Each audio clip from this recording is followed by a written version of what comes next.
নমস্কার, দেখছেন কলকাতা টিভি, সঙ্গে রয়েছে আমি স্বর্ণালী। শুরু করছি আজকের বিশেষ অনুষ্ঠান ডাক্তার বলছেন।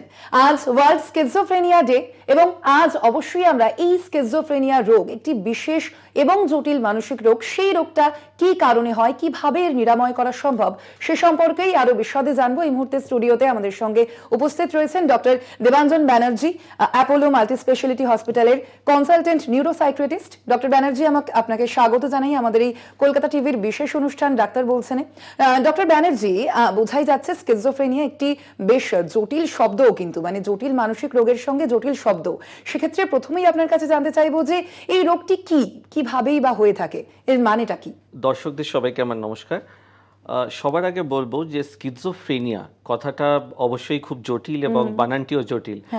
স্কিজোফ্রেনিয়া কথাটি আসে দুটো শব্দের থেকে, একটি হচ্ছে স্কিজোস, আরেকটি হচ্ছে ফ্রেনস, দুটো ল্যাটিন শব্দ, এবং এটার মানে হচ্ছে মন বিভক্ত হওয়া বা স্প্লিটিং অফ দ্য মাইন্ড। এবার কেন এটা বলা হয়? কারণ মানুষের হয়তো দুটো মন তৈরি হয়ে যায়, যেখানে তাদের বোধ, বিচার, ভাব, চিন্তা, কল্পনা, এগুলো প্রত্যেকটাকেই কিন্তু রোগটি এফেক্ট করে। বেশিরভাগই অল্প বয়স, 20 থেকে 30 বছর বয়সের মধ্যে মানুষদের এই রোগটি হয়, এবং গবেষণা বলছে বিশ্বের 1% মানুষদের কিন্তু এই রোগটি দেখা যায়, 1%। তার মানে এটা কিন্তু যথেষ্ট কমন, এবং অবশ্যই ভারতবর্ষে এবং সাউথ এশিয়ান দেশে এই রোগের হার ক্রমশ বাড়ছে। আপনারা হয়তো অনেক সময় দেখেছেন যে অনেকে নিজেদের খেয়াল রাখে না, তাদের ড্রেসের সেন্স ঠিক নেই, তারা নিজেদের মধ্যে বিড়বিড় করে, নিজেদের মধ্যে কথা বলে, সন্দেহ প্রবণতা থাকে। এই রোগগুলোকেই কিন্তু এরকম যখন রোগ হয় সেটাকে স্কিজোফ্রেনিয়া বলা হয়। তার অনেক ধরন আছে, কিন্তু বেশিরভাগই মানুষদের একটা নিজস্ব কল্পনার জগৎ তৈরি হয় যেখানে তারা বিচরণ করেন, এবং বেশ কিছু জিনিস যা বাহ্যিক দুনিয়ায় ঘটছে তারা মনে করেন যে সেটা তাদের কেন্দ্রিক। যেমন ধরুন, টিভিতে একটা খবর দেখানো হচ্ছে, তাদের মনে হলো এটা আমায় নিয়ে বলছে, বা দেয়ালে একটা লেখা আছে, তাদের মনে হলো এটা আমার ব্যাপারে বলছে, এবং তারা খুব আতঙ্কিত এবং সন্দেহ প্রবণ হয়ে পড়েন। এই রোগ ধীরে ধীরে বাড়ে যদি চিকিৎসা না হয়, এবং বেশিরভাগ ক্ষেত্রেই সন্দেহ প্রবণতার সাথে মানে যে কোনো কর্মজগতে বা ব্যক্তিগত জীবনে আগ্রহ, তাদের মোটিভেশন কাজ করার, তাদের নিজের প্রতি নিজের যত্ন, সবকিছুই কিন্তু ক্রমশ হ্রাস পেতে থাকে। আচ্ছা, তাহলে সেক্ষেত্রে এই স্কিজোফ্রেনিয়া কি ছোটদেরও হতে পারে? মানে আপনি 20 থেকে 30 বছরের একটা সময়সীমা বললেন, ছোটদেরও কি হতে পারে এই রোগ? হ্যাঁ, রেয়ার কিন্তু হতে পারে। আমরা চাইল্ডহুড অনসেট স্কিজোফ্রেনিয়া বলি যখন অবশ্যই অল্প বয়সীদের, মানে 18 বয়সের কমে রোগটি প্রথম শুরু হয়। কম হয় কিন্তু অবশ্যই হয়, এবং বয়স্ক মানুষদেরও, মানে 60 ঊর্ধ্ব মানুষদেরও কিন্তু স্কিজোফ্রেনিয়া দেখা যেতে পারে, যদিও তাদের সিমটম, লক্ষণ এবং পরিণতি একটু আলাদা হয়। বাচ্চাদের যদি হয়, বিশেষ করে যদি 10-12 বছরের নিচে হয়, সেটা ভীষণ রেয়ার হলেও তাদের কিন্তু অবনতি খুব তাড়াতাড়ি হয়, এবং চিকিৎসায় সাড়া দিতে কম চায়। সিমটমগুলো আরো গভীর, আরো সিভিয়ার হয়, যেহেতু বয়সটা অনেকটাই ছোট। এবং তাদের অনেক সময় দেখা গেছে যে যেটা আমরা স্ট্রাকচারগত প্রবলেম বলি, মানে আমি ধরুন যদি ব্রেনের কোনো ইমেজিং করি, সিটি বা এমআরআই করি, তার মধ্যেও কিছু সমস্যা কিন্তু দেখা যেতে পারে। আর বয়স্ক মানুষদের যখন রোগটি হয়, সেটার নিরাময় হওয়ার চান্স আপেক্ষিকভাবে বেশি। যদিও বয়স বেশি, তবু তাদের নিরাময় হওয়ার চান্সটা একটু তুলনামূলকভাবে বেটার হয়, এবং ওষুধে তাদের রেসপন্স ভালো হয়, কিন্তু ওষুধের সাইড ইফেক্ট আবার তাদের মধ্যে বেশি দেখা যায়। আচ্ছা, তাহলে কি কি লক্ষণ দেখলে বোঝা যাবে যে স্কিজোফ্রেনিয়া হয়েছে, বা তাদের ট্রিটমেন্ট করা প্রয়োজন? কিভাবে বুঝবেন সাধারণ মানুষ? দেখুন, স্কিজোফ্রেনিয়া অবশ্যই একদিনে সকালে হঠাৎ করে হয়ে যাবে না, যে কোনো মানসিক অসুখের মতনই সেটাও ক্রমশ প্রকাশ্য ধীরে হয়। শুরুর দিকে একটা সময় থাকে যেটাকে আমরা প্রোড্রোম বলি। যে কোনো রোগের শুরুতে, মানে একটা ইনফেকশনের শুরুতে যেমন ইনকিউবেশন পিরিয়ড হয়, যেমন ধরুন ইনফেকশনটা ধীরে ধীরে শরীরে বাড়ছে, সেই রকম সময় থাকে। সেরকমই স্কিজোফ্রেনিয়া শুরু হওয়ার আগে একটা সময় যায় যখন তাদের আচার আচরণ হয়তো একটু অদ্ভুত বা উইয়ার্ড হয়ে যাচ্ছে, কারণে অকারণে রেগে যাওয়া, খিটখিটে মেজাজ থাকা, ঘুম ঠিক করে না হওয়া, নিজের প্রতি নিজের যত্নবানতা কমে যাওয়া, যত্নশীলতা কমে যাওয়া, এবং অনেক সময় একটা অদ্ভুত রকমের লেখা বা বিহেভিয়ারের চেঞ্জ, আচ্ছা। যেখানে সবসময় একটা ভীতি বা একটা আতঙ্ক প্রকাশ থাকে পাচ্ছে মানুষের মধ্যে। আচ্ছা। অনেকে বলতে থাকেন যে আমি হয়তো অন্য দুনিয়ায় লোকেদের সঙ্গে কমিউনিকেট করছি, এলিয়েন্সদের সঙ্গে কমিউনিকেট করছি। অনেকে হয়তো এমন কিছু দেখতে পান বা শুনতে পান যেটা বাস্তবে নেই, যেটাকে আমরা হ্যালুসিনেশন বলি। মানে ধরুন দুজন কথা বলছে আমাকে নিয়ে, বা আমি কারোর কথা শুনতে পাচ্ছি, সম্পূর্ণটাই মনে হওয়া। এক্স্যাক্টলি, বা কমান্ডিং হ্যালুসিনেশন, মানে কেউ আমাকে আদেশ দিচ্ছে এমন কিছু করার। আচ্ছা। এবং সেটা কিন্তু মারাত্মক, কারণ সুইসাইডের হারও কিন্তু এই রোগটিতে বেশি। এবং অনেকেই যারা ধরুন সুইসাইড করতে চেষ্টা করে থাকেন, তারা অনেক সময় বলেন যে আমি এটা শুনেছি আমার কানে যে আমাকে কেউ বলছে এটা করো, কিন্তু বাস্তবে কেউ নেই, অ্যাকচুয়ালি কেউ নয়। আমাদের বেশ কিছু সিনেমা হয়েছে এটা নিয়ে, ধরুন বিউটিফুল মাইন্ড, যেখানে ডক্টর জন ন্যাশকে দেখানো হয়, যিনি স্কিজোফ্রেনিয়া আক্রান্ত হওয়া সত্ত্বেও নোবেল পান। The shutter island, fight club, এরকম বেশ কিছু সিনেমা রয়েছে যেখানে আলটিমেটলি হয়তো আপনারা দেখবেন যে যে প্রোটাগনিস্ট বা যার এই রোগটি হয়েছে, তিনি নিজের একটি দুনিয়ায় বিচরণ করছেন এবং পুরোটাই হয়তো কাল্পনিক ছিল, অথচ সেই কল্পনা জগতের মধ্যে একটা সম্পূর্ণ গল্প তৈরি হয়ে আছে। এটা সবসময় যে অতটা ডিটেইলড হয় তা নয়। অনেকে হয়তো শুধু জাস্ট বিশ্বাস করতে পারেন যে আমি একটা বিশেষ পারপাসে পৃথিবীতে এসেছি, বা আমি হয়তো এমন কারোর সঙ্গে কথা বলছি যেটা বাকিরা বুঝতে পারে না। কিন্তু এটা যখন ক্রমশ বাড়তে থাকে, মানুষটি বেশিরভাগই নিজের দুনিয়ায় গুটিয়ে যান। পার্সোনাল বা প্রফেশনাল ক্ষেত্রে, ব্যক্তিগত কর্মজীবনে তারা পার্টিসিপেট করতে পারেন না, তাদের খাওয়া কমে যায়, ওজন কমতে থাকে, ঘুম কমে যায়, অনেক সময় তারা অ্যাগ্রেসিভ হয়ে পড়েন কারণ তারা আতঙ্কিত হয়ে যান। এটা কিন্তু বাই নেচার তারা ভায়োলেন্ট নন, কিন্তু তাদের মনে হতে থাকে যে হয়তো তাদের বিরুদ্ধে কেউ ষড়যন্ত্র করছে, যেটাকে প্যারানয়িয়া বলে। এবং স্কিজোফ্রেনিয়ার একটি ধরন হলো প্যারানয়েড স্কিজোফ্রেনিয়া, যেটা বেশিরভাগ ক্ষেত্রে দেখা যায়। আবার অনেক সময় এতটাই তীব্র হতে পারে সিম্পটম, যেখানে খাওয়া, ঘুম, চলাচল একদম বন্ধ হয়ে মানুষটি টোটালি ইমোবাইল হয়ে যেতে পারেন, যেই ক্ষেত্রে হসপিটালে নিয়ে যাওয়া বাধ্যতামূলক হয়ে পড়ে। আচ্ছা, সেখানে ডক্টর ব্যানার্জি, আমরা বহু মানুষকে এরকম দেখি যারা ঘর ছাড়া, তারা কিন্তু নিজেদের মধ্যে কথা বলেন, অকারণে রেগে যান, নিজেদের প্রতি যত্নও নেন না। তাদেরও কি তবে স্কিজোফ্রেনিয়া রয়েছে? আমরা অনেক সময় রাস্তায় হয়তো দেখি যাদেরকে আমরা হোমলেস মেন্টালি ইল বলি, যারা ঘর ছাড়া এবং যাদের মানসিক সমস্যা হয়তো রয়েছে। আমাদের সেই কবির সুমনের বিখ্যাত গানটির কথা মনে পড়ে, পাগল গানটির নাম ছিল, যেখানে শুরুর লাইনটি বলছে এক মুখ দাড়ি গোফ অনেক, গালের কালো ছোপ ছোপ, জট পড়া চুলে তার উকুনের পরিপাটি সংসার। এবার এটা সেই টিপিক্যাল ডেসক্রিপশন একজন যার স্কিজোফ্রেনিয়া থাকতে পারে। তারা নিজেদের খেয়াল রাখেন না, হয়তো অনেক সময় পাশ দিয়ে কেউ গেলে তাদের দিকে রেগে ছুটে যান, মারতে চেষ্টা করেন, নিজের মধ্যে কথা বলেন, তাদের নিজের চুল, দাড়ি, তাদের ড্রেস, এগুলো সম্বন্ধে, খাওয়া সম্বন্ধে, হয়তো হাইজিন সম্বন্ধে আইডিয়া নেই। দুর্ভাগ্যের বিষয় হলো বেশিরভাগ ক্ষেত্রেই এদের যদি সঠিক ট্রিটমেন্ট হয়, তাহলে কিন্তু পুরোপুরি নর্মাল ক্ষেত্রে চলে যেতে পারেন। মানে শুধুমাত্র যদি ট্রিটমেন্ট হয় তাহলে পুরো সম্পূর্ণ নর্মাল হয়ে যেতে পারেন এরা? প্রায় ধরে নিন, আমি যদি 100 জন পেশেন্ট নিই যাদের স্কিজোফ্রেনিয়া রয়েছে, রিসার্চ বলছে যে প্রায় 3 ভাগের 1 ভাগ পুরোপুরি সুস্থ হবেন, আর 1 ভাগ 70-80% সুস্থ হবেন, আর লাস্ট যে 1 ভাগটা তারা হয়তো পুরো সুস্থ না হলেও একটা মিনিংফুল সোশ্যাল লাইফে ফিরে যেতে পারেন। যতবার এই ধরুন যারা ঘর ছাড়া, তাদের রিহ্যাবিলিটেট করার চেষ্টা করা হয়েছে, বিভিন্ন ইনস্টিটিউট বা বিভিন্ন এনজিও যারা এখানে কাজ করেন, তারা যখন তাদেরকে নিয়ে গিয়ে চিকিৎসা করেন, অনেক সময় কয়েক মাস পরে হয়তো আপনি তাদের চিনতে পারবেন না, কিন্তু তারা দিনের পর দিন হয়তো যত্নের অভাবে, কেয়ারের অভাবে, চিকিৎসার অভাবে এরকম ভাবে নিজেদের একটা দুনিয়ায় রয়ে গেছে। তবে এটা ঠিক যে যত সময় যায়, যদি রোগটিকে ফেলে রাখা হয়, তাহলে কিন্তু চিকিৎসার যে রেসপন্স, মানে ওষুধে কাজ করবার যে টেন্ডেন্সিটা, সেটা কিন্তু অনেকটাই কমে যেতে পারে। আচ্ছা, সেখানে আপনি ডক্টর ব্যানার্জি কিছুক্ষণ আগেই বলছিলেন যে সন্দেহ প্রবণতা, আমাদের যারা দর্শক রয়েছেন তারাও নিশ্চয়ই এই প্রশ্নটা করবেন যে অনেকেরই সন্দেহ প্রবণতা থাকে, তো সেখানে যাদের এই স্কিজোফ্রেনিয়া থাকে তাদের কি সন্দেহ প্রবণতাটা থাকে এবং তার মাধ্যমে কি তারা কখনো ভায়োলেন্ট বা হিংস্র হয়ে যেতে পারে? এটা অত্যন্ত গুরুত্বপূর্ণ একটা জায়গা। অনেকেই আমাদের এসে বলেন যে আচ্ছা আমাদের বাড়ির লোক আমাদের উপর সন্দেহ করেন বা স্বামী স্ত্রী একে অন্যকে সন্দেহ একদম করেন। ওই ক্ষেত্রেই আমি বললাম বিশেষ ভাবে। কিন্তু দেখুন এখানে বুঝতে হবে যে পার্সোনালিটি বা ব্যক্তিত্বের একটা ব্যাপার আছে। আচ্ছা, আমাদের যা বেসিক নেচার, যেমন ধরুন অনেকে একটু ইন্ট্রোভার্ট, অনেকে একটু নর্মালি অ্যাংশাস বেশি, অনেকে টেনশন বেশি করেন, অনেকে একটু বেশি খোলামেলা লোকেদের সঙ্গে শেয়ার করা পছন্দ করেন। সেরকমই অনেকের হয়তো বাই নেচার ব্যক্তিত্বই এরকম যে তারা একটু সন্দেহপ্রবণ, তারা লোকেদের বিশ্বাস করতে চান না, সবসময় যাচাই করে দেখে নেন, যেটার একটা মেডিকেল টার্মও আছে, অনেক সময় আমরা বলি প্যারানয়েড পার্সোনালিটি। আচ্ছা, খুব গালভরা নাম, কিন্তু আলটিমেটলি সন্দেহ প্রবণতা।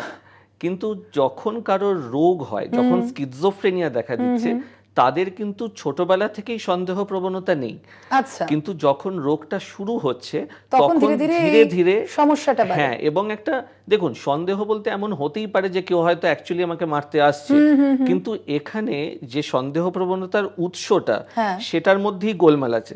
মানে আমি একটা উদাহরণ দিই, একজন ধরুন পেশেন্ট আমাকে একবার এসে বলেছিল যে আমি আমার বাড়ির ছাদে দুটো কাককে বসে থাকতে দেখলাম, তখনই আমি বুঝলাম যে অন্য জায়গা থেকে কেউ আমাকে পাঠিয়েছে মেরে দেওয়ার জন্য। এবার অবশ্যই এটা শুনতেও যতটা অদ্ভুত লাগে, এই এক্সপ্লেনেশনটাও কিন্তু ততটা অদ্ভুত। একদম। এবং এইটাকে আমরা ডিসঅর্গানাইজেশন অফ থট বলি। একটা সময় মানুষের কথাবার্তাগুলো কিন্তু অসংলগ্ন হয়ে যেতে থাকে, ইররেলেভেন্ট হয়ে যেতে থাকে।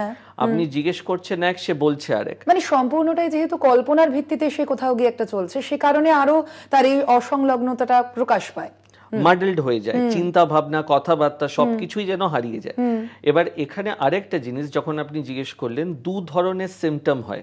একটাকে আমরা বলি পজিটিভ সিমটম, যেটা সন্দেহ প্রবণতা, রাগ, হ্যালুসিনেশন, সন্দেহ প্রবণতাটাকে ডেলিউশন বলা হয়, সেরকম কাজ করতে পারে।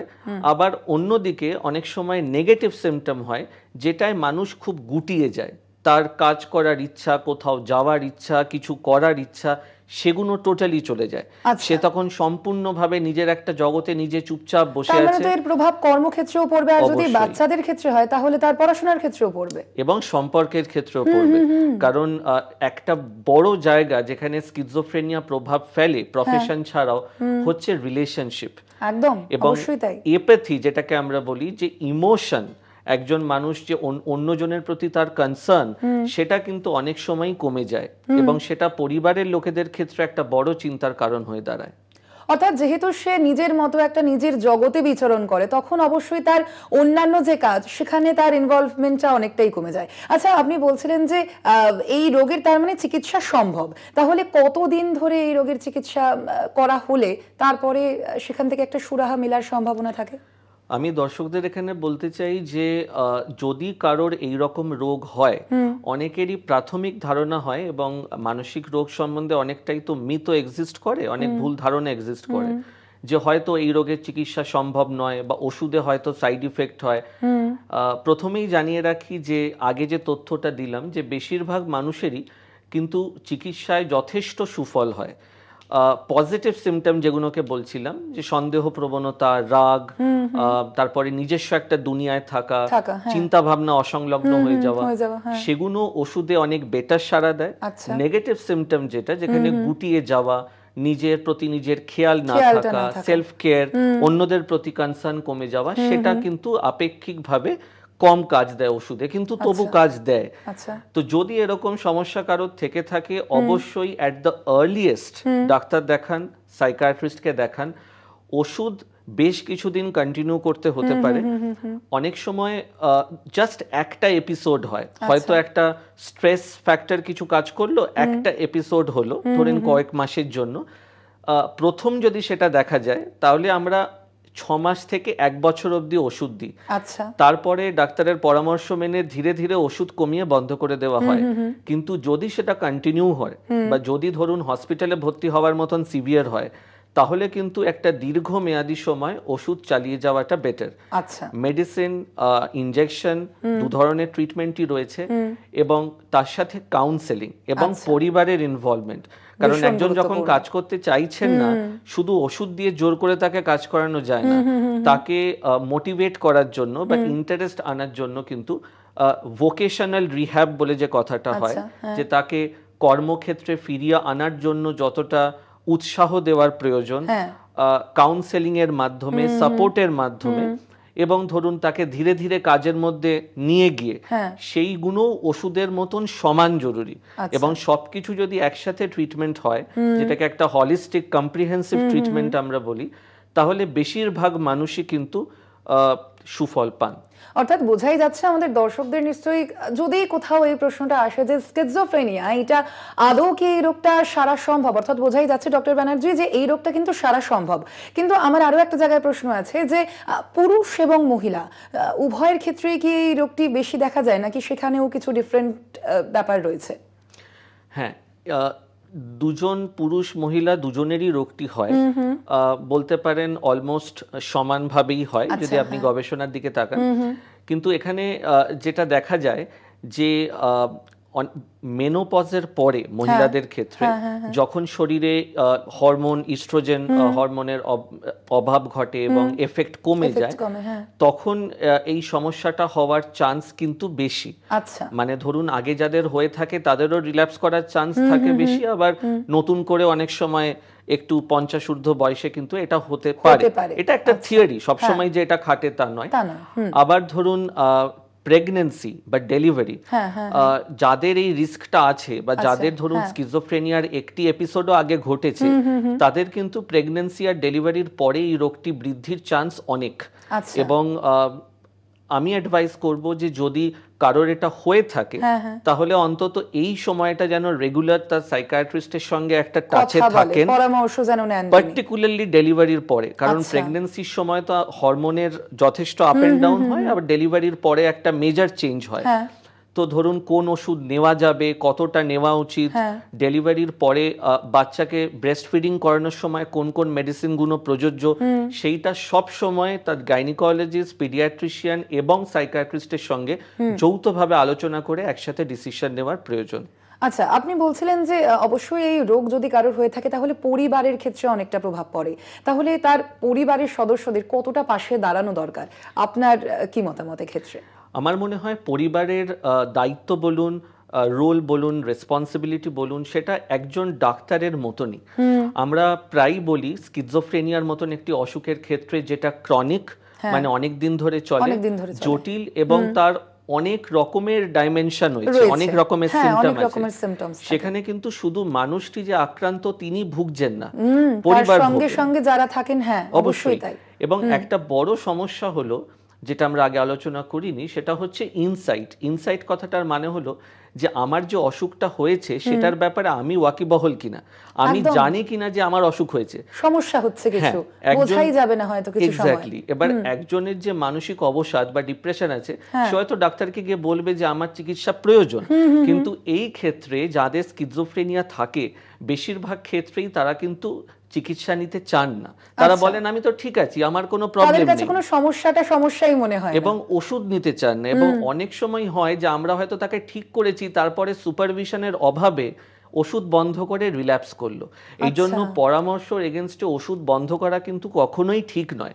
কারণ ডায়াবেটিস বা বাত বা ধরুন হাইপারটেনশন, প্রেশার, এগুলোর মতনই কিন্তু স্কিজোফ্রেনিয়া একটা ক্রনিক ইলনেস। আপনি যদি মেডিসিন দিয়ে যান তাহলে মানুষটি ভালো থাকবে, এবং কখনোই ওষুধ দুম করে বন্ধ করে দেওয়া ঠিক নয়। সেই ক্ষেত্রে পরিবারের সুপারভিশনের খুব প্রয়োজন।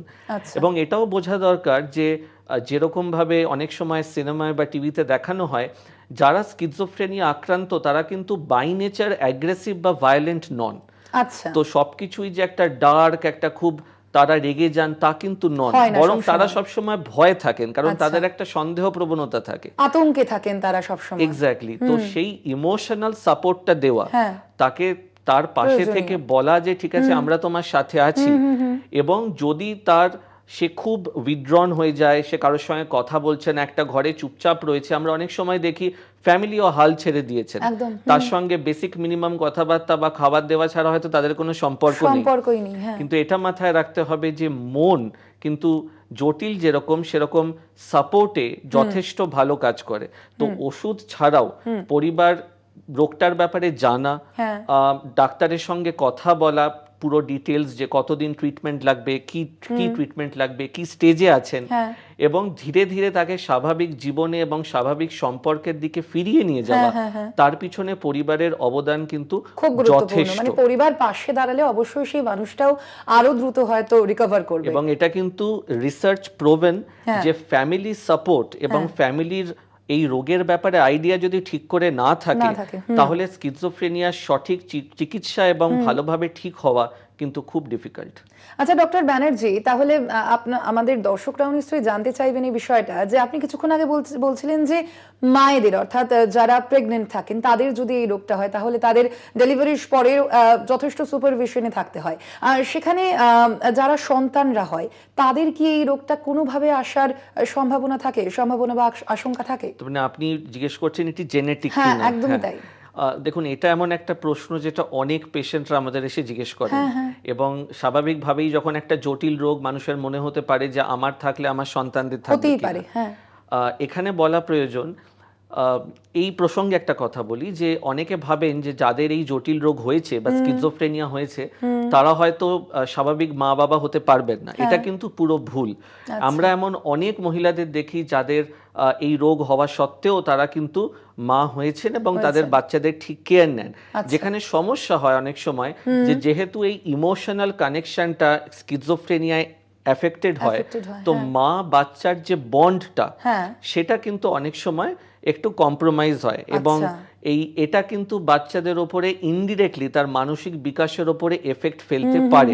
সেই জন্য যদি পরিবারের কারোর মনে হয় যে সে হয়তো বাচ্চার সঙ্গে ঠিক করে মিশতে পারছে না বা খেলতে পারছে না, বা তার বাচ্চাকে নিয়ে কোনো অকারণ ভয় রয়েছে, মনে রাখবেন সন্দেহ প্রবণতা কিন্তু সবসময় অন্য লোকের ক্ষেত্রে নয়।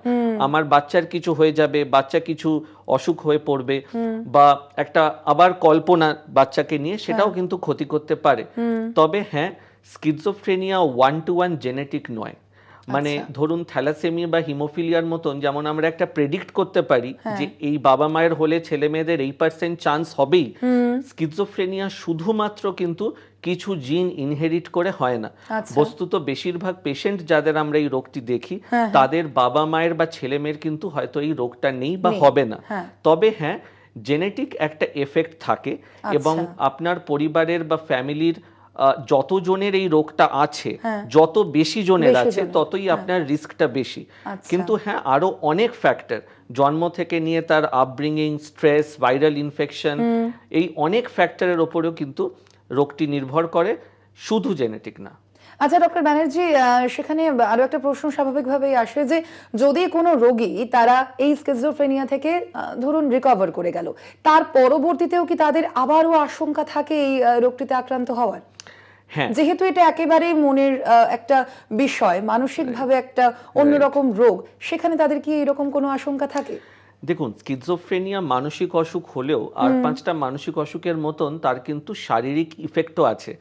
যেমন ধরুন যাদের স্কিজোফ্রেনিয়া থাকে তাদের সুগার বা তাদের হার্টের সমস্যা, এইগুলোর রিস্ক কিন্তু বেশি, সুইসাইডের রিস্ক বেশি, সেটা তো বললামই। যেহেতু মুভমেন্ট অনেক কমে যায়, সেহেতু ওবিসিটি বা ওজন বাড়ার সমস্যা, বা অনেক সময় ওষুধের সাইড ইফেক্ট কিছু থাকে, সেই জিনিসগুলো বেশি হয়, যার ফলে এটা মানসিক তো বটেই, কিছু শারীরিক এফেক্ট বা অ্যাঙ্গেলও এর থাকে।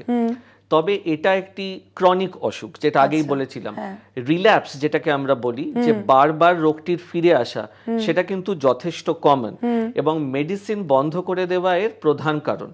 অনেক সময় দেখা যায় যে যেহেতু মেডিসিন কেউ নিতে চাইছেন না বা খুব ফ্রিকুয়েন্ট মেডিসিন বন্ধ করে দিচ্ছেন, এক মাসে বা 2 সপ্তাহে একটি করে ইনজেকশন দেওয়া হয়, মানে যাতে এরকম প্রবণতাও কি থাকে যে কোনো রোগী হয়তো 1 মাস চালিয়েছেন তার ওষুধ, হয়তো কিছুটা ঠিক হচ্ছেন, তারপরে আবার তিনি সেটা বন্ধ করে দিয়েছেন?